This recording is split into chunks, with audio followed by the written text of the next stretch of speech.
नमस्ते आदाब दोस्तों, my name is doctor Jagmeet Singh और आज हम वीडियो बना रहे हैं एम कॉइन के प्राइस के ऊपर।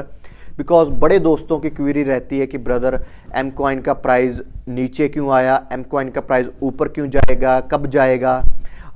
इसके ऊपर मैं पहले भी वीडियोस बना चुका हूँ, यूट्यूब पे भी डाली है, मेरे ख्याल से बड़े लोगों ने सुनी होगी। लेकिन आज मैं फिर से एक शॉर्ट वीडियो बनाने जा रहा हूँ इसके ऊपर। रीज़न क्या है, क्योंकि बड़े लोगों की साइकोलॉजी है, वो पॉइंट को समझ नहीं पाते कि एक्चुअली मार्केट चलती कैसे है, प्राइस ऊपर नीचे कैसे जाते हैं। आज की वीडियो में शॉर्ट वीडियो रखूंगा, ज़्यादा डिटेल में नहीं जाएगी। एग्जाम्पल के साथ आपको समझाने की कोशिश करूंगा कि एक्चुअली में ये प्राइस ऊपर नीचे कैसे होता है, प्राइस नीचे क्यों आया और कब ऊपर जाएगा, कैसे ऊपर जाएगा। आपको टोटली इस शॉर्ट वीडियो में क्लीयरेंस मिल जाएगी। सबसे पहले हम बात करें कि प्राइस ऊपर जाता कैसे है, एम कॉइन का प्राइस ऊपर कैसे गया। जब एम कॉइन इनिशियली आया था तो कुछ इन्वेस्टर्स यहाँ पे आए। आपको पहले ये बता दूं, दो तरह के इन्वेस्टर्स होते हैं मार्केट में। एक जो सिर्फ प्राइस को ट्रेड करते हैं, एक जो फंडामेंटल्स को ट्रेड करते हैं। जो लोग सिर्फ प्राइस को ट्रेड करते हैं ना, वो क्या करते हैं, इनिशियल अमाउंट में किसी भी प्रोजेक्ट में आते हैं। जब उसका प्राइस बढ़ता है 2 गुना 3 गुना 4 गुना, उनका कोई भी टारगेट हिट होता है तो वहाँ से एग्जिट करते हैं, क्योंकि वो सिर्फ और सिर्फ प्राइस को ट्रेड कर रहे होते हैं। जहाँ जब उनको पता चलता है कि यहाँ से प्राइस नीचे आना शुरू हो गया, वो दवा से वहाँ से निकलना शुरू हो जाते हैं। वो लोग कौन से होते हैं, जो प्राइस को ट्रेड करते हैं। दूसरे कौन से इन्वेस्टर होते हैं, जो टोटली फंडामेंटल्स को ट्रेड करते हैं। फंडामेंटल्स को कैसे, वो ये नहीं देखते कि अभी प्राइस क्या है, वो टोटली फोकस करते हैं अभी कंपनी कर क्या रही है, क्या कंपनी कुछ नए प्रोजेक्ट्स लेकर आ रही है, क्या कंपनी खुद को फंडामेंटली स्ट्रॉन्ग कर रही है, क्या कंपनी कोई नई पार्टनरशिप लेकर आ रही है, क्या कंपनी खुद के रेवेन्यू को बिल्ड करने के मॉडल्स क्रिएट कर रही है। क्योंकि कंपनी खुद का रेवेन्यू जनरेट करेगी तभी कंपनी ग्रो करेगी। ठीक है, अगर आप शेयर मार्केट भी बात करोगे ना, कोई भी कंपनी उठा लीजिए, रिलायंस, टाटा, अडानी, कोई भी कंपनी उठा लीजिए, जब वो कंपनी अपने सेक्टर में अच्छे से काम करती है, फंडामेंटली अच्छा रेवेन्यू जनरेट करती है, टेक्निकली वो ऊपर नीचे जाएगी, लेकिन इनिशियल एंड ऑफ स्टेज वो क्या होगा, प्राइस ऊपर ही जाएगा, क्योंकि उनके फंडामेंटल स्ट्रांग होते हैं। रियली वेल्थ जिन्होंने दुनिया में बनाई है, वो ऑब्वियसली वो होते हैं जो टोटली फंडामेंटल को ट्रेड करते हैं, ना कि टेक्निकल को ट्रेड करते हैं। अभी हम एम कॉइन के ऊपर आते हैं। एम कॉइन के प्राइस की बात करूं, वही पॉइंट, जब इनिशियल स्टेज पे एम कॉइन था, बड़े लोग, बड़े लीडर्स इसमें आए जिन्होंने इसको बाय किया, काफ़ी बिग बाइंग भी की। लेकिन जब प्राइस ऊपर जाता गया तो उन्होंने क्या किया, कुछ लीडर्स की बात कर रहा हूँ, कि वो प्राइस को उन्होंने देखा कि यार प्राइस अब काफ़ी प्रॉफिट हो गया, अब हमें एग्जिट करना चाहिए। वो अपने प्राइस को एग्जिट करना शुरू हुआ और प्राइस नीचे आना शुरू हुआ। जब ये नीचे आता है ना प्राइस, तो बड़े इन्वेस्टर्स ऐसे भी होते हैं, जब प्राइस को नीचे जाते देखते हैं, वो फोमो में आ जाते हैं, वो डर जाते हैं, वो भी एग्जिट करना शुरू कर देते हैं। लेकिन उनको ये कुछ नहीं पता होता कि एक्चुअली में कंपनी कहाँ स्टैंड कर रही है, क्या कंपनी में कोई गड़बड़ हुई है, क्या कंपनी के फंडामेंटल में कोई दिक्कत आई है। वो एक्चुअली सिर्फ और सिर्फ प्रॉफिट बुकिंग करते हैं, प्रॉफिट बुकिंग के कारण प्राइस नीचे आता है। अब बात करें, वो लोग तो एग्जिट करेंगे क्योंकि वो सिर्फ प्राइस को ट्रेड कर रहे हैं, उनको फंडामेंटल से लेना देना भी नहीं है।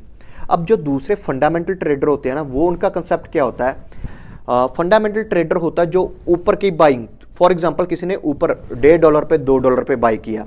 मैं आपको खुद का एक बार बता दूं, मेरी फर्स्ट बाइंग एम कॉइन में $1.5 पे थी, फिर उसके बाद मेरी बाइंग $2 पे भी रही है। लेकिन प्राइस जब वहाँ से फॉल होना शुरू हुआ, नीचे आया, तो मेरी बाइंग वहाँ पे भी है। आज 12 सेंट पे फॉल हुआ था, मेरी बाइंग वहाँ पे भी रही है। रीज़न क्या, क्योंकि मैं टोटली यहाँ पे ट्रेड कर रहा था फंडामेंटल्स को। क्योंकि जब प्राइस नीचे आना शुरू हुआ ना, क्या कंपनी में कोई दिक्कत आई, फंडामेंटल की बात कर लें, कंपनी का फ्रैंक मुलर के साथ टाई अप होना, जो कि one of the top brand है घड़ियों में, जिनकी घड़ियाँ करोड़ों में जाती है प्राइस में। एडिशनल मास्टर कार्ड, जो दुनिया की 17th रिचेस्ट कंपनी है, उसके साथ पार्टनरशिप होनी। अब इन दोनों ब्रांड्स की बात करूं, क्या ये दोनों ब्रांड से हम इतने स्ट्रांग है कि उससे अच्छा एनालिसिस कर पाएंगे? नहीं। वो कंपनी बहुत वास्ट, बड़ा कह लो कि अपना स्ट्रक्चर बहुत बड़ा होता है उनका, कि वो कंपनी को डीपली एनालिसिस कर पाते हैं। उन्होंने इनको एनालिसिस करके फिर इनके साथ पार्टनरशिप की है। ठीक है, वो हमसे अच्छे से इन कंपनी को जानते हैं।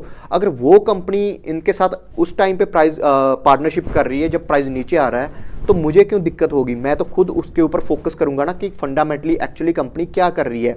कंपनी नए अभी प्रोबोटेक्स को लेकर आई है। ठीक है, कंपनी हर तरफ से अपना रेवेन्यू जनरेटिंग मॉडल बना रही है, जिससे क्या होगा, कंपनी को हर टाइम इनकम जनरेट होता रहेगा। लेकिन जो बंदे जो सिर्फ प्राइस को ट्रेड कर रहे थे, वो अपनी सेलिंग की लीडर्स के साथ सॉरी लीडर्स के पास काफ़ी बड़ी होल्डिंग थी, कुछ लीडर्स की बात कर रहा हूँ, उन्होंने अपना एम कॉइन सेल किया, एम कॉइन नीचे आया। अभी क्या हुआ, एम कॉइन का प्राइस काफ़ी ड्रॉप हुआ। लेकिन एक चीज़ आपको बताना चाहता हूँ, कंपनी के फंडामेंटल में 1% भी चेंज नहीं आया।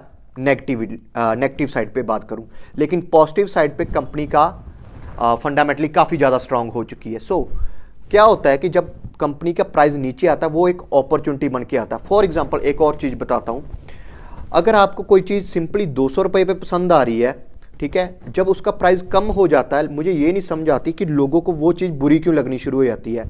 एग्जाम्पल के रूप में आप एक और चीज़ समझिए, अगर आप किसी मॉल में शॉपिंग करने जाते हो, आपको कोई शर्ट पसंद आ गई, लेकिन उसका प्राइस काफ़ी ज़्यादा है, 5000 है, 6000 है, कुछ भी प्राइस है, लेकिन आप कहते हो कि यार नहीं, ये मेरी अप्रोच से बाहर है, मैं ले नहीं सकता। लेकिन आप 1-2 मंथ बाद दोबारा वहाँ पे आते हो, वहीं पे उसी शोरूम में उस पर डिस्काउंट लगा होता है 50%, तब आपकी वो रेंज में आ रही है।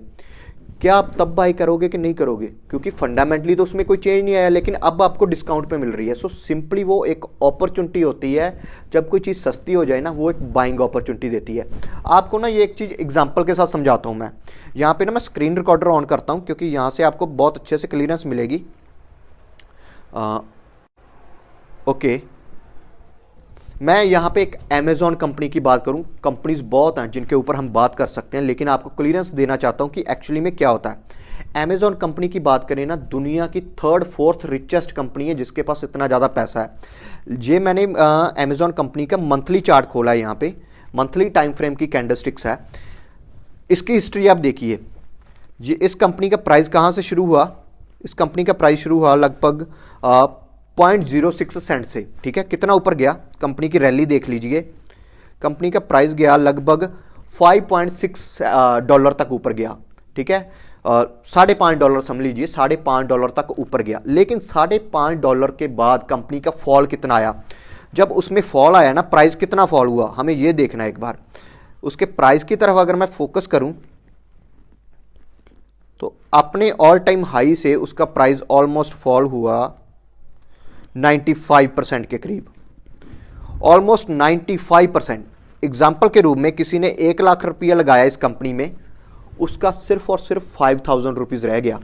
अभी सेम क्या होता है कि अमेज़ॉन की कंपनी क्या करती थी, अमेज़ॉन की कंपनी एक सर्विस प्रोवाइड करती थी, ठीक है। जब अमेज़ॉन की कंपनी आई थी, इन्होंने एक सर्विस प्रोवाइड करनी शुरू की कि आप ऑनलाइन शॉपिंग कर सकते हो। वहाँ पे शुरू में तो उसका प्राइस बहुत ऊपर गया, लोगों ने दबादब बाई की, है ना। जब प्राइस ऊपर चला गया तो लोगों को क्या लगा, अब हमें प्रॉफिट बुकिंग करनी चाहिए। लेकिन जिन्होंने वहाँ पे प्रॉफिट बुकिंग की, नीचे आता तक सेल किया, उनको ये नहीं पता था कि फंडामेंटली कंपनी क्या है, कंपनी का फ्यूचर क्या रहेगा। सो वो सेल करते गए 95% उसको नीचे ले आए। लेकिन 95% के बाद जब कंपनी की यूटिलिटी बढ़नी शुरू हुई, ठीक है, क्योंकि तब अमेज़ॉन इतना यूज़ नहीं होता था, लेकिन धीरे धीरे जैसे जैसे उसकी यूटिलिटी बढ़ती गई, उसका प्राइस भी बढ़ता गया। जिस बंदे ने $5 $5.5 पे भी उसको बाय किया था, 5000 रहने पे 1 लाख लगाया, 5000 रह गया, फिर भी नहीं सेल किया, उसका भी आज कितनी अमाउंट बनती है हम देखें तो एक बार फोकस करें तो $224 का आज प्राइस है। $5 वाले का भी आज $224 बन रहे हैं। लेकिन अगर आप सिंपली देखिए, अगर प्राइस आपको $5 पे कोई चीज़ अच्छी लग रही थी, नीचे आता गया, लेकिन आपको ये पता था कि इसका फ्यूचर रहने वाला है, आपने $4 पे भी बाय किया, 3 पे भी बाय किया, 1 पे भी बाय किया, आधे डॉलर पे भी बाय किया, 20 सेंट पे भी बाय किया, ठीक है, क्योंकि उसका प्राइस लगभग 27 सेंट तक आया था, आपने 27 सेंट पे भी बाय किया। लेकिन तब जहां से ऊपर जब प्राइस जाना शुरू हुआ, तब उनका प्रॉफिट कितना बड़ा बना होगा। सेम थ्योरी मैंने अप्लाई की है। मैंने बाइंग पहले $1.5 पे थी, $2 पे भी मेरी बाइंग रही है, उसके बाद प्राइस नीचे भी आया, 2.5 तक भी गया था, उसके बाद नीचे भी आया, हर टाइम पे मैंने बाइंग किया। रीजन ऑफ बाइंग क्या था कि मैं सिर्फ और सिर्फ फंडामेंटल्स को ट्रेड कर रहा था। अगर आप लोग फंडामेंटल, आप ये देखिए, अभी जो कंपनी जिसके ऊपर काम कर रही है, मेटावर्स के ऊपर काम कर रही है, टोटली ब्लॉकचेन के ऊपर काम कर रही है, वेब 3.0 पे ऊपर काम कर रही है, टोटली उन चीज़ों के ऊपर काम कर रही है जिनका फ्यूचर रहने वाला है। लेकिन आज उन चीज़ों की यूटिलिटी नहीं है। जब इन चीज़ों की यूटिलिटी आ जाएगी, तब आपको ये प्राइस नहीं मिलेगा। अमेज़ॉन का अगर आप ढूंढोगे कि आपको आज $5 पे मिल जाए, पॉसिबल नहीं है। 20 सेंट तो बहुत दूर की बातें हैं। जब किसी चीज़ की यूटिलिटी आ जाती है, तब उसका प्राइस उस भाव पे नहीं मिलता। लेकिन यहाँ पे क्या होता है, लोगों का जो माइंड सेटअप होता है ना, शॉर्ट टर्म सिनेरियो का होता है। वो सोचते हैं कि जब हमने बाय कर लिया, प्राइस ऊपर ही जाना चाहिए। ऐसे ब्रदर नहीं होता। प्राइस एक्चुअली क्या होता है, प्राइस लोगों के सेंटिमेंट्स के ऊपर होता है, प्राइस कम्युनिटी के ऊपर होता है। लोग जब प्राइस को ट्रेड कर रहे हैं तो ऑब्वियसली जिन लोगों ने बड़ी बाइंग की है वो तो नीचे जब सेल करेंगे नीचे आएगा ही आएगा। यहां पे इस स्टेज पे कंपनी ने एक एम कॉइन की भी सेलिंग नहीं की है। कंपनी का अपना पोर्टफोलियो वैसे का वैसा ही पड़ा है, कंपनी खुद सेलिंग नहीं कर रही। कंपनी के प्राइस टारगेट्स बहुत बड़े हैं, कंपनी खुद बाय बैक कर रही है। जो लोग सेल कर रहे हैं ना नीचे के भाव पे, कंपनी वहां पे भी बाय बैक कर रही है। जब वहां पे बाय बैक करेगी, जब प्राइस ऊपर जाएगा, सबसे ज्यादा बेनिफिट किसको होगा, कंपनी को होगा।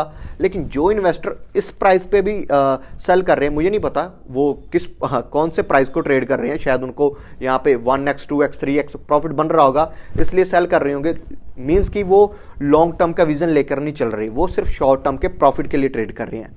लेकिन जब जिनके विजन लॉन्ग टर्म के होते हैं, लॉन्ग टर्म सिनेरियो होता है, क्योंकि अभी ये डेवलपिंग फेस में है, जिस दिन ये डेवलप हो जाएगा, मेटावर्स प्रॉपरली आ जाएगा, सभी लोग मेटावर्स को यूज करना शुरू कर देंगे 2030 तक, ये ऑब्वियसली नॉर्मल बात है। जब ये चीजें हो जाएंगी तब ये प्राइस नहीं मिलने वाली, तब प्राइस बहुत ऊपर होगा। ठीक है, सो अगर आप रियली इसमें आए हो तो मैं आपको एक चीज कहूंगा, प्राइस से ज्यादा आप फंडामेंटल के ऊपर फोकस करें कि एक्चुअली कंपनी कौन कौन से प्रोजेक्ट लेकर आ रही है।